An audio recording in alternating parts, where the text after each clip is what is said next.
Hi, my name is Marc Divinet. This video is dedicated to the decisions of the marketing directors in B2B companies. It is the second video of a little small series, and the first one was about strategic decisions, and the second one is about operational decisions.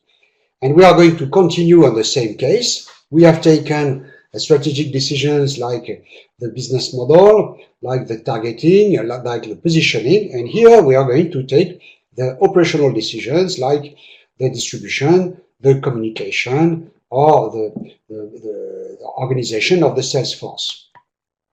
So the distribution has to be adapted to a worldwide network with small, medium-sized companies and large account companies as a target, which are in the bracket of 35,000 in the world. And we have a long and complex sales network. So what are our different options? The first option is, as today, to have a direct worldwide organization, which is analyzing one by one the tenders and deciding to answer or not to answer, without taking into consideration before that what segments are those companies. The second option is to have a direct organization, which is with a larger worldwide network, but focused on the three segments which we have decided. And the last option is to have a mixed possibility with a direct distribution of the same size as today, but focused to larger companies of 5,000 people, and to create distribution system indirect, which will be for smaller companies and in countries where we are not at ease, like Russia or China.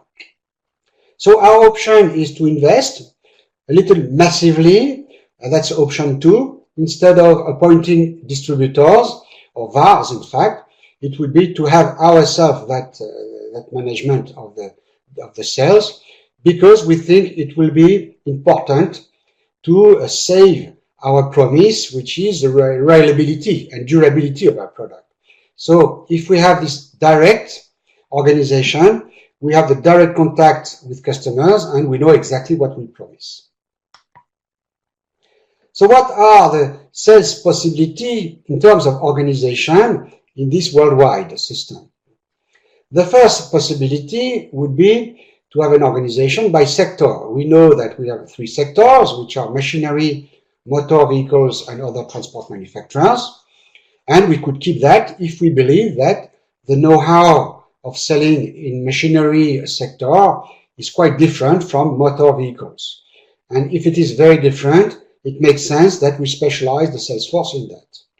The option 2 is to have it by area, so that we minimize the cost of transportation of those sales force. And the option 3 is to have an organization by size, and we organize it with very large key account manager for companies over 5,000 people, and we have another team with a lower company as a target. And that's something which we like, because we know it is very tough to sell to very large companies, and having a little team to be able to sell to very large companies will make secure the revenue, instead of having young guys spread over by territory in contact with large companies, and they will be unease, not at ease to sell to those people. The next operational decision, it's about thinking about communication. And the first point is, to whom do we communicate? Inside the customer, who are the profiles?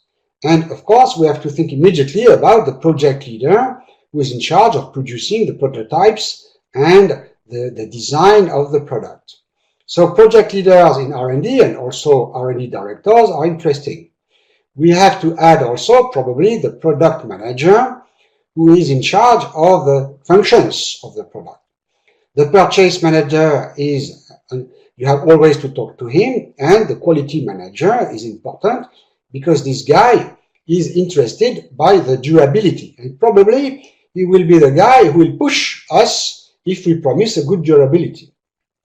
We could add plenty of other people in that. We could, for example, add the production guy. And we could add also innovation manager. So that's the minimum of people we have to contact inside the customer organization. Outside the customer organization, we know that the design offices are designing the PCBs. So those guys could give a good advice and tell us this company is going to make a product, a device. We are making for them or we are consulted to make the design of the PCB. You may contact them to sell your manufacturing. So of course, design offices are natural lead providers to us. And of course, you have also opinion leaders in the business, people who are journalists, experts, bloggers, conference speakers, and those people are interesting to contact and provide them with information about who we are, what we can do, how we are performing, and etc. So what is our support to distribution? The support to distribution is important, and marketing must play a large role to that, because distribution is 50% of the success of the company in B2B. It's not as giving the product to a retail and they will manage to sell the product. Here we have people who are committed, even if it's our own branches, to selling complex product to complex customers, and they need to be supported. So for that, we have the sales training, which is made by marketing about the product, about the market, about the sales techniques. Marketing will also provide them with leads, with a program of lead generation. And this lead generation is important because many salespeople rely on that. Every week they want a couple of leads to be able to start talking to customers. Then we have also to organize a sales contest so that you make a competition between sales force, and they like it. They like that. And every 3 months you have a new competition. You have awards, trips to win. And this gives a lot of excitement, and they love this company, which is giving them some challenge. Another important support to distribution, which can be made by marketing, but more often by some people inside the sales organization, is to coordinate the sales, to support them with specific events, and to make sure that the same price is given worldwide to those customers. So, about communication, we talked about to whom we want to talk, and we need also to talk about what we are going to say. And that's the nurturing program. And today we have a lot of people who are coming inside the marketing organization of B2B companies, and their activity is to provide with information which will be given to customers, given to the sales force, to the distributors, so that they can coordinate their messages. So we need to give an information which is in line with our positioning. And today our positioning is to sell durability.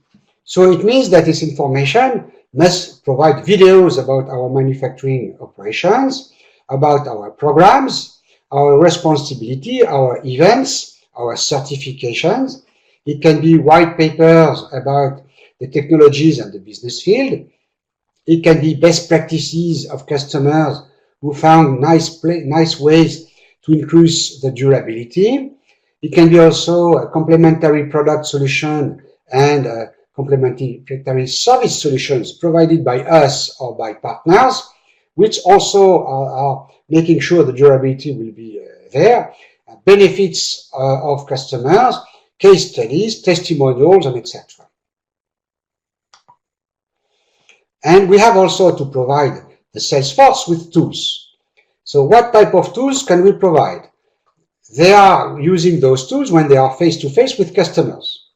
So the company presentation is the minimum we have to give to them, but with deep information about our installation, our organization, our plans. Product brochures are given, but with also the quality and the durability test that we have, plus some information about the manufacturing processes and the quality which is coming out of that. Data sheets of components and of the PCBs designs are given with manufacturing processes, product diagrams, videos and photos, project management description, exhibition tools. So see, you can provide a lot of stuff to the sales force to answer and to make sure that the customer will be at ease and we are credible. So what campaign are we going to make?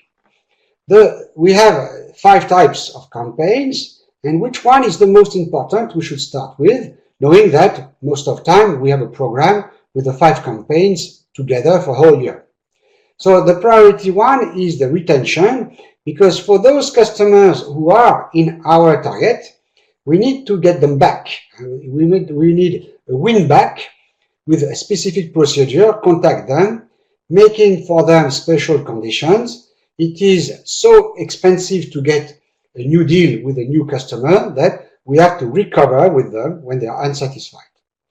The second priority is to churn the product which we have sold, and our customers need regularly to modernize their product, to add new PCBs inside them. So we need to come back to them, follow regularly their programs, and propose them to have new PCBs in their new product. The third priority is to add to existing customers other products and other services. And today we are going to be able to offer design of the PCBs. So it's natural to come back to them. As soon as they have a new product, we are going to suggest them not only to buy our PCBs, but also to buy the design. The fourth priority is to go to new customers, but inside our 3 segments, our SIC codes, and this would be acquisition cost or competitive churn when those customers are already buying to competition. So that's the order which makes sense for a company which has already a long list of customers, with many of them who are unsatisfied. So what type of media are necessary, knowing that we are selling to larger national accounts and also to small, medium-sized companies. So the media are media which can allow to have large numbers of companies, but also deep information. As we've seen in the nurturing program, we have information which are quite deep. It's not a few messages, a small message sent to a large number of people. It's also possibility to get more information because we are selling durability. So among the offline media, of course, the face-to-face is the most important with the salespeople, but not only the salespeople. You will have also contact with engineers who are designing the PCB, or with technicians. We have also the local visits of factories, which are an interesting media to give them security.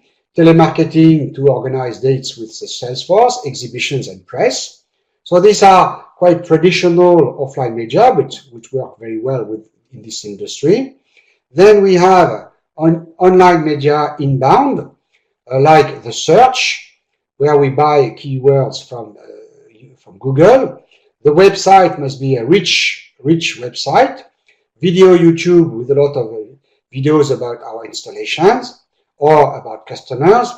The web conference to be in contact with those customers who are very far away. The web press in electronics industry, which is important.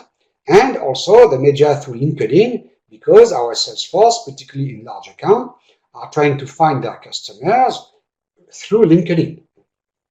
The second priority would be experts blog who talk on the website, forums, and sometimes some Facebook pages where employees can talk about their activity locally.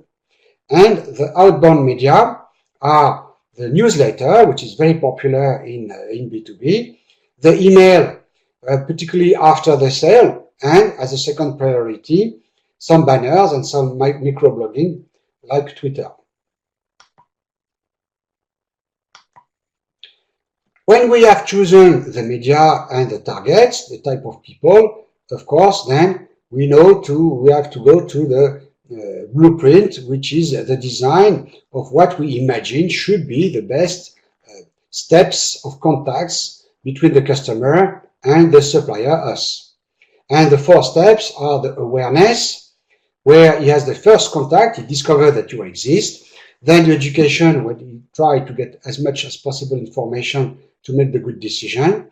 Then the transaction is how he's going to buy, and nurturing which is continuing the information, the contacts with valuable information with this customer.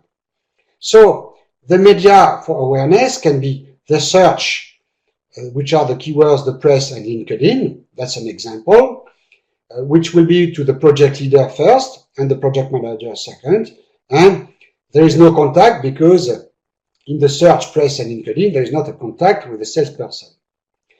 In the second phase, education, we have the face-to-face, the website, the YouTube, the web conference, the experts, the white papers, the factory visits. So plenty of ways for the customer to get informed according to what he likes. If he likes to read white papers, he goes there. If he likes to talk into forums and ask questions, he can go there. And there, not only the project leader could do that, but also the R&D director, the buyer, the production manager, etc. And there, of course, he has contact not only with the salesperson, but when it's a very technical question, he can have a contact with an R&D engineer or the factory manager. Then the transaction is made face-to-face, but sometimes the transaction will be made with a POC. So it's a we buy, provided that the POC is positive. And it could be a telesales when it's a renewal of PCBs. The first sale will be done face-to-face, but when he buys the same product, another quantity, it could be done on the phone or with an email. And the contact here is the buyer with the salesperson. So the last phase is the nurturing. It is a phase where you have face-to-face, which is still necessary, particularly with large accounts, the website, the YouTube, the web conference, the blogs, the factory visits. So we continue to use those media and to maintain a good relation with the customer.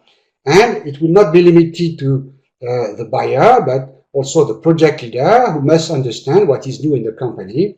He must get the right information at the right moment, and we need to have a contact with them. The salesperson must continue to be in contact with him to understand what are the projects of the company. So what functions do we put on the website? We have no price because it's a custom-made product, so it's not a standard product. We cannot buy that as it is on the shelves. So it's not a price which is put on the product, on the website, and I cannot order as an e-commerce site, but we have plenty of functions anyway. Particularly, according to the customer segments, we must have specific information about what are the applications of this industry. I can have a talk about specific PCBs for cars, for example. And these are special application products which are interesting to the buyers. He will have his own information of purchase, delivery, invoice, and etc. with an extranet. And he can have also some of the sales tools in a minor dimension about, for example, the company brochure. The factory access map can be also interesting to him if he wants to visit, with a lot of photos and videos. Some link to the LinkedIn page so they can see some forums or some blogs on the LinkedIn area, and also linked with our affiliates, which are the design offices, and the registration to the newsletter. The CRM information is also important, and that's a mission of the marketing. We must make the CRM running well and working, and today majority of CRM in B2B are full of empty areas and not updated. So it's something which marketing people must take care if they want to have their sales force having a good portfolio visibility of their deals, and also if we want the marketing guys able to make large campaigns to the right companies. So we need to put that in it, the buying center members, the purchase manager, project leaders and product manager, and other people according to the customer. If you want to add the production manager, the quality manager, we need to add that. Then, of course, there are details. We need to understand the segmentation criteria, which are both strategic and operational. So not only the sector, the size, but also the volume, the technical level that we talked about, and also the type of personalization that they want. The decision criteria are also important, particularly with large accounts when they have a large number of buying center members. The customer strategy and projects. If they have new projects of new product, it is key to us. We need to make the right alerts to Salesforce to contact them. If they are using competitors already as a supplier, it's interesting to know who they are. The lead media origin allows us to know if our campaigns are efficient or not efficient. The deal status is also important. Is the customer hot, ready to purchase to us or to competition, or cold, which means he has not made any decisions? What he purchased to us before? What is our revenue since a couple of years to understand the evolution? And the value, which is the quantity that he buys in PCBs every year, so we can measure what is our share inside the customer. So after that, we need to fix what CLM procedure we want to follow, which means what are the events inside the customer which are not linked to our campaigns, but events integrated inside the customer, which are necessary to track. And here we are making a suggestion. First is, do we have new people? Is there a new project manager or a new buyer? And this is an important element that the Salesforce must track. What happens with the company? Is the company purchased, or is it purchasing another company? Do they have another way to buy PCBs? Are they going to buy PCBs in another way than what they are going to do today? Are they going to auctions, for example? What are the best periods to buy? What are the projects? What are the cost reduction programs which will have an influence to change the PCB, for example? What are the quality issues? Do they have to issue a new tender next year? And what are the risky periods in terms of production stops, quality statistics, delivery issues, and also new tender to put us in competition? So these are examples that are necessary to identify, which are more for large accounts to the smaller accounts. But when there is a big revenue per customer, then we have to fix clearly what is necessary to be tracked, and the Salesforce must be able to provide this information in the CRM. What is the sales center?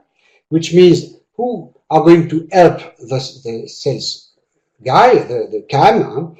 Are we going to make him by himself and he will make all the deal together? Or do we help him with some other people?